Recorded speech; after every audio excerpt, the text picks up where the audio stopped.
자, 여러분 상상해 보세요. 세계에서 가장 강력한 권력을 가진 남자가 있습니다. 바로 미국의 대통령이죠. 그의 말 한마디면 전 세계의 군대가 움직이고 국제 정세가 요동칩니다.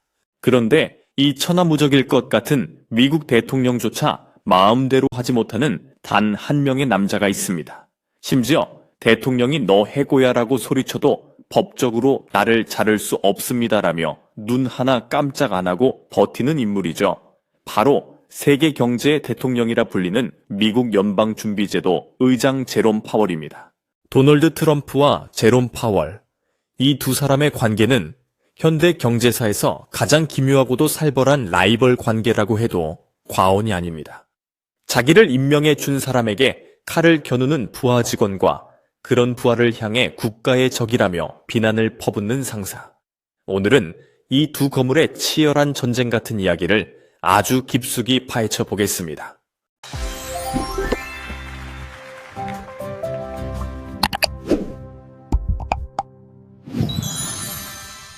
과연 돈의 힘과 권력의 힘이 맞붙으면 누가 이길까요? 그리고 이 싸움은 우리의 지갑에 어떤 영향을 미치게 될까요? 그 내막을 낱낱이 들여다봅니다. 먼저 시계를 조금 뒤로 돌려보겠습니다.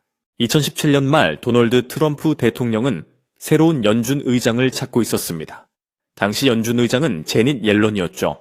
그녀는 민주당 성향이 강했기 때문에 트럼프 입장에서는 자신의 입맛에 맞는 새로운 인물이 필요했습니다. 트럼프가 원한 건 아주 단순했습니다.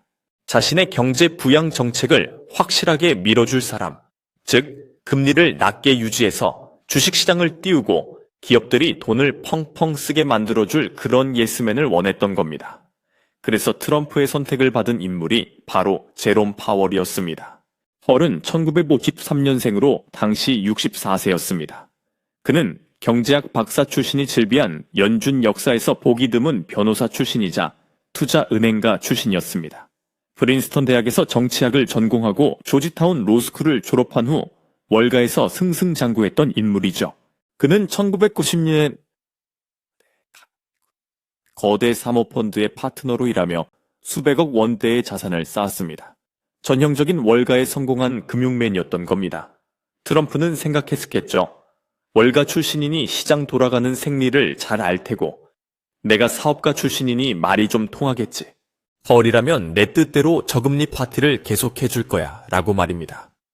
당시 언론들도 파월을 비둘기파, 즉 금리 인상을 싫어하고 돈 푸는 걸 좋아하는 온건한 인물로 평가했습니다. 실제로 파월은 2012년 오바마 대통령 시절 연준 이사로 처음 임명되었을 때도 양적 완화 정책을 지지했던 전력이 있었습니다. 그렇게 2018년 2월 제롬 파월은 트럼프의 전폭적인 지지를 받으며 화려하게 연준 의장 자리에 오릅니다. 겉으로 보기엔 아주 완벽한 브로맨스의 시작 같았죠. 하지만 여러분 그거 아십니까? 역사상 가장 처절한 배신은 가장 믿었던 관계에서 시작된다는 걸요. 허니문은 정말 짧았습니다. 아니, 짧은 정도가 아니라 아예 없었다고 봐도 무방합니다. 2018년 미국 경제에는 묘한 기류가 흐르기 시작했습니다. 경기가 너무 과열되고 있다는 신호였죠.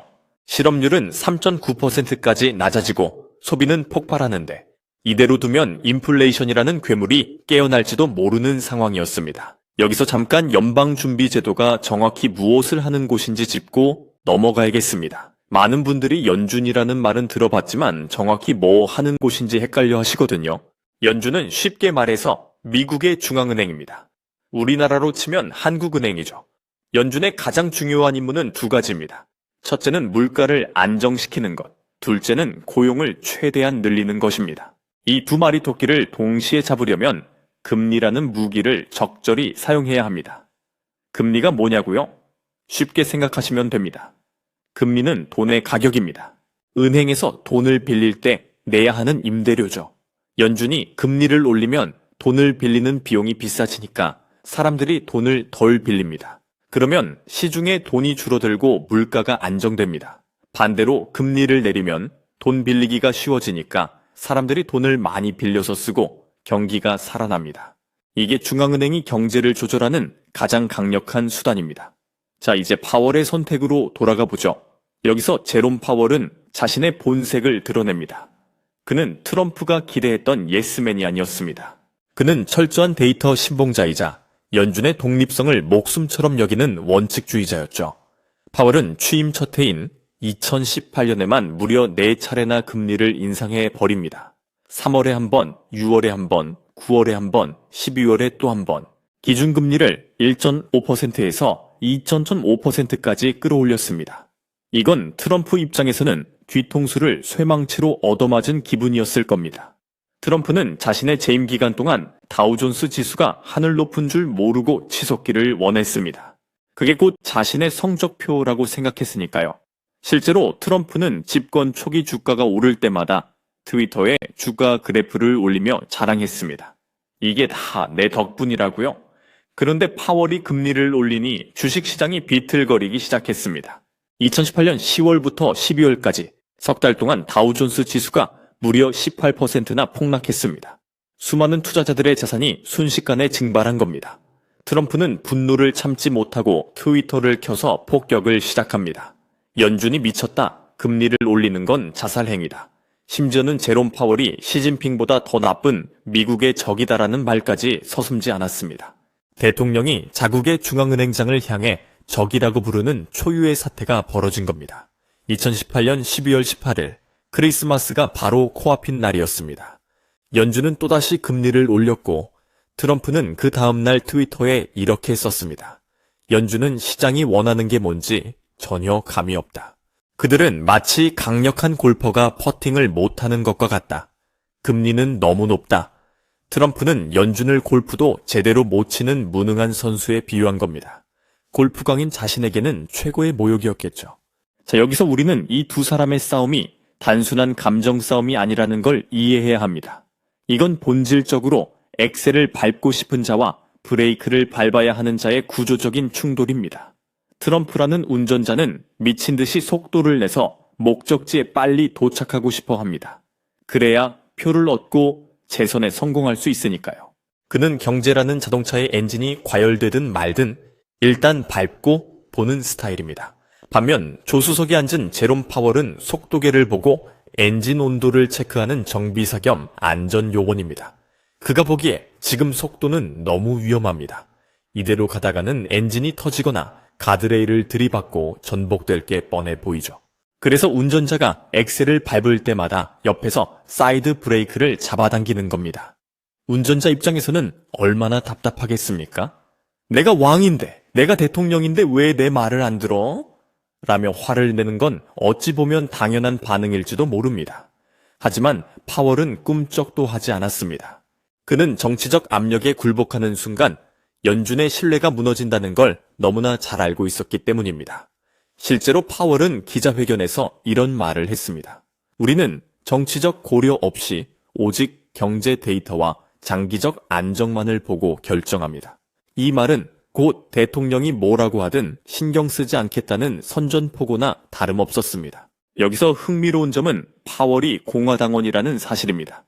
그는 정치적으로 보수 성향이고 조지 더기 부시 행정부에서 재무부 차관을 지낸 사람입니다. 트럼프는 당연히 같은 당 사람이니 자기 편을 들어줄 거라고 생각했겠죠. 하지만 파월은 정당보다 연준의 사명을 우선시했습니다. 이게 바로 진정한 공직자의 모습이라고 할 수 있습니다. 그런데 말이죠. 이 긴장감이 최고조에 달했을 때 정말 예상치 못한 변수가 등장합니다.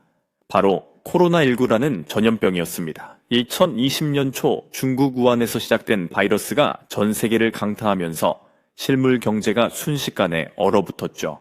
항공기들은 하늘에서 사라졌고 식당들은 문을 닫았고 공장들은 멈췄습니다. 주식시장은 대폭락했습니다. 2020년 3월 한 달 동안 다우존스 지수가 37%나 폭락하는 참사가 벌어졌죠. 이건 2008년 금융위기보다 더 빠른 속도의 폭락이었습니다. 이때 트럼프와 파월은 잠시 휴전협정을 맺습니다. 아니, 정확히 말하면 파월이 트럼프가 그토록 원하던 돈 풀기를 시작한 겁니다. 그것도 아주 화끈하게 말이죠. 2020년 3월 15일 일요일 밤 파월은 긴급회의를 소집합니다.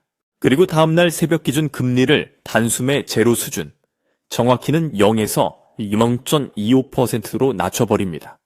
또한 무제한 양적 완화를 선언하며 시장에 달러를 쏟아붓기 시작했습니다. 양적 완화가 뭐냐고요? 이것도 쉽게 설명드리겠습니다. 연준이 시중에 돈을 풀고 싶을 때 사용하는 방법입니다. 연준이 국채나 회사채를 사들이면서 돈을 시장에 공급하는 겁니다. 2020년 한 해 동안 연준이 푼 돈이 무려 3조 달러, 우리 돈으로 4천조 원이 넘습니다. 역사상 유례없는 규모였죠. 연준의 자산 규모는 2020년 초 4조 달러에서 2021년 말 9조 달러로 2배 이상 폭증했습니다. 트럼프는 내심 쾌재를 불렀을지도 모릅니다. 드디어 파월이 내 말을 듣는군 하고요. 실제로 트럼프는 이 시기에 파월에 대한 비난을 잠시 멈췄습니다. 주가도 빠르게 회복되었고 2020년 말이 되자 다우존스 지수는 오히려 역대 최고치를 경신하기까지 했습니다. 겉으로 보기엔 모든 게 완벽해 보였습니다. 하지만 이 막대한 돈 풀기는 결국 더 큰 재앙의 씨앗이 되었습니다. 역사는 반복된다고 하지 않습니까? 그런데 오일 쇼크 이후의 인플레이션, 2000년대 닷컴버블 붕괴 후의 부동산 거품, 역사는 과도한 통화 공급이 어떤 결과를 낳는지 수없이 경고해 왔습니다. 2021년 하반기가 되자 그 경고음이 현실이 되기 시작했습니다. 코로나가 잠잠해지면서 사람들이 다시 소비를 시작했습니다. 그런데 문제는 공급이었습니다. 2년 가까이 멈춰있던 공급망이 하루아침에 복구될 리 없었죠. 중국의 공장들은 여전히 봉쇄 조치로 가동률이 떨어져 있었고 전 세계 항구에는 컨테이너들이 산더미처럼 쌓여 있었습니다. 반도체 부족으로 자동차 생산이 마비되었고 목재 가격은 3배로 뛰었습니다. 그리고 인플레이션이라는 거대한 괴물이 역대급 크기로 부활해버린 겁니다. 1년 말 미국의 소비자 물가 상승률은 11%를 넘어섰습니다. 2012년 6월에는 무려 91%까지 치솟았죠. 이건 1981년 이후 11년 만에 가장 높은 수치였습니다. 서민들의 삶이 팍팍해지기 시작했습니다. 슈퍼마켓에서 장을 보면 작년과 같은 물건을 사는데 훨씬 더 많은 돈이 나갔습니다. 휘발유 가격은 갤런당 5달러를 넘어섰고 계란 한 판 가격이 10달러에 육박했습니다. 이 시기 파월은 엄청난 비판에 직면합니다.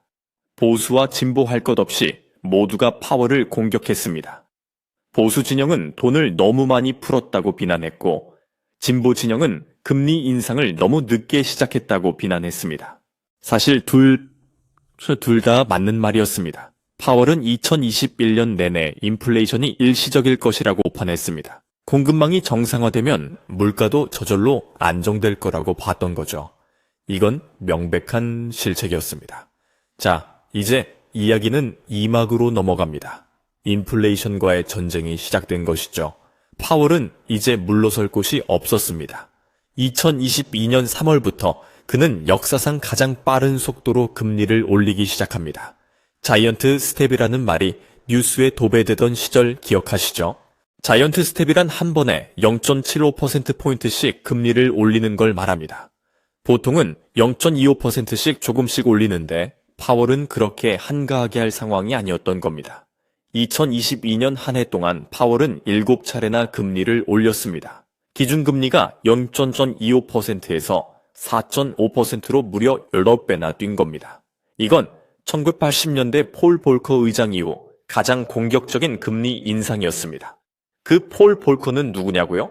그는 1970년대 말 미국을 괴롭히던 극심한 인플레이션을 잡기 위해 금리를 무려 20%까지 올렸던 전설적인 연준 의장입니다. 그 과정에서 미국 경제는 극심한 불황을 겪었지만 결국 물가를 잡는 데 성공했죠. 파월은 볼커의 결단력을 배우고 있었던 겁니다. 금리가 오르자 온 나라가 비명을 질렀습니다. 주택담보대출 금리가 7%를 넘어서면서 부동산 시장이 얼어붙었습니다. 많은 사람들이 집을 사려던 계획을 포기했고 집값은 이제 하락하기 시작했습니다.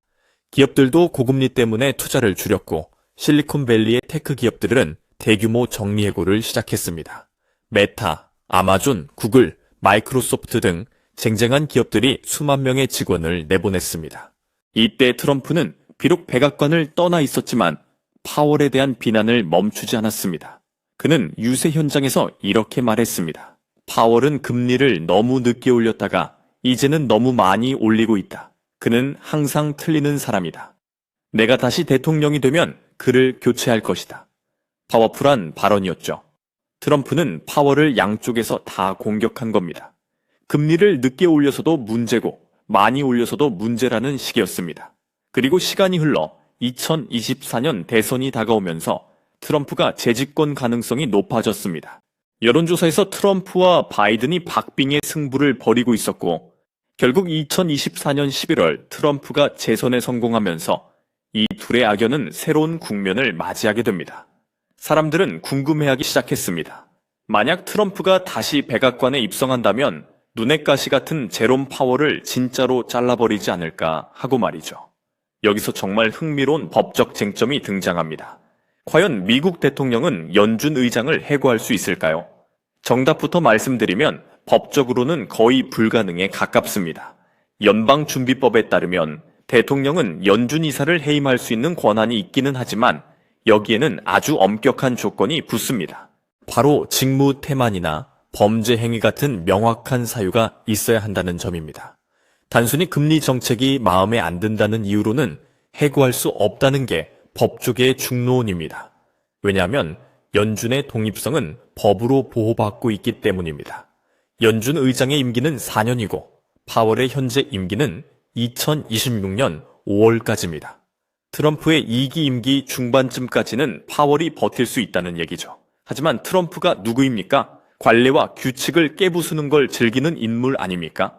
트럼프의 측근들은 법을 우회해서 파월을 의장직에서 끌어내리고 일반 이사로 강등시키는 방법이라도 찾아내겠다고 으름장을 놓기도 했습니다. 예를 들어 파월이 연준 이사로서의 의무를 소홀히 했다는 식으로 트집을 잡아 해임 사유를 만들겠다는 겁니다.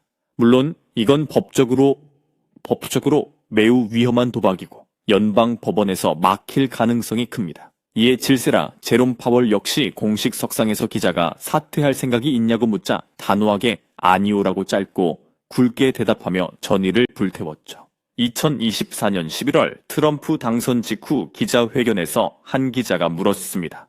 만약 트럼프 대통령이 당신에게 사임을 요구한다면 응하시겠습니까?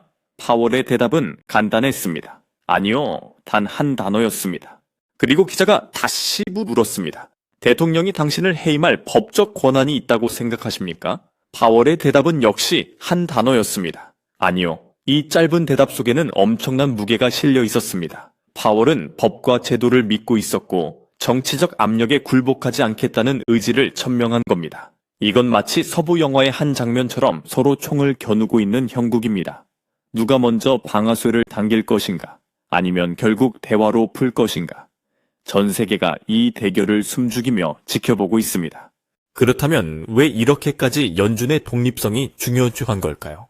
트럼프는 왜 내 마음대로 금리를 못 정하냐고 불만을 터뜨리지만 역사를 보면 정치인이 중앙은행을 장악했을 때 어떤 비극이 벌어지는지 너무나 명확하게 알 수 있습니다. 가장 가까운 예로 튀르키예를 볼까요? 레제프 타이프 에르도안 대통령은 고금리가 만악의 근원이라는 독특한 경제 철학을 가지고 있습니다. 그는 이자는 악마의 도구라며 이슬람 경제 이론을 내세웠죠. 그래서 자신의 말을 듣지 않는 중앙은행장을 2018년부터 지금까지 무려 5명이나 갈아치웠습니다. 평균 1년에 1명꼴입니다. 에르도안은 물가가 오르는데도 오히려 금리를 내리는 기이한 정책을 강행했습니다. 일반적인 경제 이론으로는 이해할 수 없는 정책이죠. 그 결과가 어땠습니까? 튀르키예 물가 상승률은 2022년 한때 80%를 넘나들었습니다. 터키 리라화의 가치는 2018년 이후 80% 이상 폭락했습니다. 국민들은 빵 하나를 사기 위해 돈다발을 들고 다녀야 하는 처지가 되었죠. 월급을 받으면 바로 달러나 유로로 바꾸지 않으면 다음날 돈의 가치가 줄어들어 있는 상황이었습니다. 또 다른 예는 아르헨티나입니다. 아르헨티나는 20세기 초반만 해도 세계 10위권의 부국이었습니다. 하지만 포퓰리스트 정치인들이 중앙은행을 장악하고 표를 얻기 위해 무분별하게 돈을 찍어내면서 만성적인 인플레이션에 시달리게 되었죠.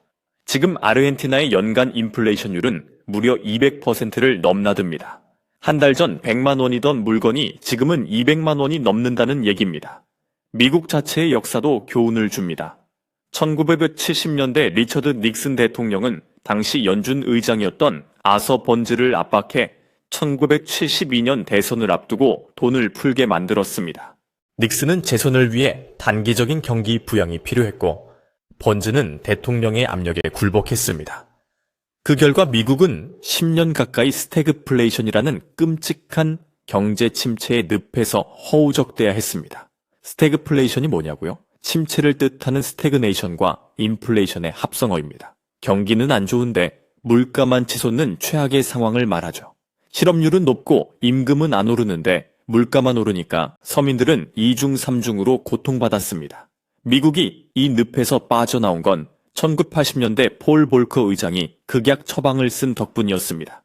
제롬 파월이 트럼프의 무시무시한 공격에도 불구하고 금리 인상 버튼을 꾹 누르고 버티는 이유는 바로 이런 역사의 교훈을 뼈저리게 알고 있기 때문입니다. 그는 자신이 욕을 먹더라도 미국 경제, 아니 세계 경제가 정치 논리에 휘말려 붕괴하는 것만은 막아야 한다는 사명감을 가지고 있는 겁니다. 물론 제롬 파월이 완벽한 영웅이라는 뜻은 아닙니다. 그 역시 인플레이션 초기 대응에 실패했다는 비판에서 자유로울 수 없습니다. 물가 상승이 일시적일 것이라고 오판하는 바람에 호미로 막을 것을 가래로 막게 만들었다는 지적은 뼈아픈 실책입니다.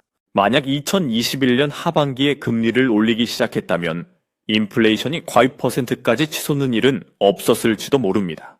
하지만 적어도 그가 보여준 태도는 정치 권력에 휘둘리지 않고 데이터와 원칙에 따라 움직이려는 중앙은행가의 정석에 가까웠다는 점은 부인할 수 없습니다.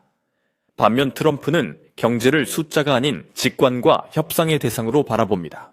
그에게 금리는 경제 지표가 아니라 자신의 지지율을 높여줄 도구일 뿐입니다. 트럼프의 경제 철학은 간단합니다. 빚을 내서라도 지금 당장 성장하고 주가를 올리면 된다는 겁니다. 그는 평생 부동산 사업을 하면서 레버리지, 즉 빚을 활용해 성공했습니다. 빌린 돈으로 건물을 짓고 그 건물로 돈을 벌고 다시 빚을 내서 더 큰 건물을 짓는 식이었죠. 이게 사업에서는 통할 수 있지만 국가 경제에 그대로 적용하면 위험합니다. 이 두 사람의 가치관은 애초에 물과 기름처럼 섞일래야 섞일 수가 없는 운명이었던 겁니다. 트럼프는 단기적 성과와 가시적 결과를 중시하는 사업가이고 파월은 장기적 안정과 시스템을 중시하는 관료입니다. 트럼프는 리스크를 감수하고 빠르게 결정하는 걸 미덕으로 여기고 파월은 신중하게 데이터를 분석하고 보수적으로 접근하는 걸 원칙으로 삼습니다. 트럼프와 파월의 대결은 단순히 두 개인의 싸움이 아닙니다. 이것은 시스템과 권력의 대결입니다. 미국이라는 나라가 건국 이래 유지해온 견제와 균형이라는 시스템이 강력한 포퓰리즘을 앞선 권력자 앞에서 얼마나 버틸 수 있는지를 보여주는 리트머스 시험지인 셈입니다. 만약 트럼프가 실제로 파월을 힘으로 찍어 누르거나 연준을 무력화시킨다면 어떤 일이 벌어질까요? 전 세계 금융시장은 그야말로 대혼란에 빠질 것입니다. 달러의 신뢰도는 추락할 것이고 외국 투자자들은 미국 자산을 팔기 시작할 겁니다. 미국 국채 금리는 치솟을 것이고 그러면 미국 정부가 빚을 갚는 비용도 엄청나게 늘어납니다. 지금 미국의 국가 부채가 35조 달러가 넘는데 금리가 1%포인트만 올라가도 연간 이자 부담이 500억 달러나 증가합니다. 각국 중앙은행들도 미국의 눈치를 보느라 통화 정책의 방향을 잃게 될지도 모릅니다. 지금까지 미국 연준은 세계 중앙은행들의 등대 같은 역할을 해왔습니다. 연준이 금리를 올리면 다른 나라들도 따라서 올리고 연준이 내리면 다른 나라들도 내립니다. 그런데 그 등대가 정치적 이유로 이리저리 흔들린다면 전 세계 경제가 방향을 잃게 되는 겁니다. 우리나라도 예외가 아닙니다. 한국은행 역시 금리를 정할 때 미국 연준의 결정을 면밀히 주시합니다. 만약 연준의 결정이 정치적으로 왜곡된다면 한국은행도 어려운 처지에 놓이게 됩니다. 우리 국민들의 대출이자, 예금이자, 환율, 수출입 모두에 영향을 미치게 되는 거죠. 우리는 지금 그 역사적인 힘겨루기의 한복판을 목격하고 있는 것입니다. 2025년 트럼프가 재집권한 이 시점에서 이 둘의 대결은 새로운 국면을 맞이할 것입니다. 트럼프는 파월의 임기가 끝나는 2026년 5월까지 기다릴 것인가? 아니면 그 전에 무리수를 둘 것인가? 파월은 끝까지 버틸 것인가? 아니면 어느 순간 타협할 것인가? 참 아이러니하지 않습니까? 트럼프는 자신이 가장 신뢰할 수 있다고 생각해서 파월을 뽑았지만 결과적으로 파월은 트럼프의 가장 강력한 대항마가 되었습니다. 어쩌면 트럼프는 파월에게서 자신과 닮은 모습을 보았을지도 모릅니다. 고집스럽고 남의 눈치 안 보고 한 번 물면 놓지 않는 그 뚝심 말이죠. 다만 그 뚝심의 방향이 정반대였을 뿐입니다. 트럼프는 자신의 정치적 승리를 향해 달렸고 파월은 경제적 안정을 향해 달렸으니까요. 이제 2025년과 그 이후를 바라보는 지금 이 두 사람의 관계는 여전히 현재 진행형입니다. 트럼프의 입은 여전히 거칠고 파월의 침묵은 여전히 무겁습니다. 하지만 분명한 건 이 둘의 싸움에서 최후의 승자가 누가 되든 그 여파는 고스란히 우리 같은 평범한 사람들의 삶에 스며든다는 사실입니다. 금리가 오르면 어떻게 될까요? 주택담보대출 받으신 분들은 이자 부담이 커집니다. 자영업자분들은 운영자금 대출 이자가 늘어나 숨통이 막힙니다. 반대로 금리가 내리면 물가가 오릅니다. 마트에서 장 보는 비용이 늘어나고 외식비가 오르고 택시비도 오릅니다. 이 냉혹한 시소 타기 위해서 우리는 누구를 응원해야 할까요? 아니, 응원하기에 앞서 이 거대한 힘의 충돌이 내 밥상 물가와 내 주식 계좌에 어떤 파도를 몰고 올지 예의주시해야 할 것입니다. 트럼프가 원하는 대로 금리가 낮게 유지되면 단기적으로는 경기가 좋아 보일 수 있습니다. 주가도 오르고 일자리도 늘어나죠. 하지만 그 뒤에 올 인플레이션의 쓰나미를 우리는 2021년부터 2023년까지 뼈저리게 경험하지 않았습니까? 반대로 파월이 원칙을 고수하며 높은 금리를 유지하면 당장은 힘들어도 물가는 안정됩니다. 장기적으로 건강한 경제를 만들 수 있죠. 하지만 그 과정에서 실업자가 늘어나고 중소기업들이 도산하는 아픔을 겪어야 합니다. 이게 바로 중앙은행이 직면하는 딜레마입니다. 단기적 고통을 감수하고 장기적 안정을 택할 것인가? 아니면 단기적 안락함을 택하고 장기적 재앙을 감수할 것인가? 역사는 기록할 것입니다. 대통령의 호통 앞에서도 넥타이를 고쳐매며 금리 인상 의사봉을 두드렸던 백발의 변호사를, 그리고 그 변호사를 향해 맹비난을 퍼부으며 경제 호황이라는 트로피를 원했던 사업가 출신 대통령을, 이 둘의 위험한 탱고는 과연 어떤 피날레를 맞이하게 될까요? 한 가지는 확실합니다. 이 대결에서 진짜 중요한 건 누가 이기느냐가 아니라 시스템이 살아남느냐는 것입니다. 연준의 독립성이 지켜지느냐, 정치 권력에 굴복하느냐. 이것이 향후 미국 경제는 물론 세계 경제의 운명을 좌우할 것입니다. 그리고 그 운명 속에는 우리의 일자리도, 우리의 월급도, 우리의 노후 자금도 모두 포함되어 있습니다. 확실한 건 음악이 멈추기 전까지 우리는 긴장의 끈을 놓을 수 없다는 것입니다.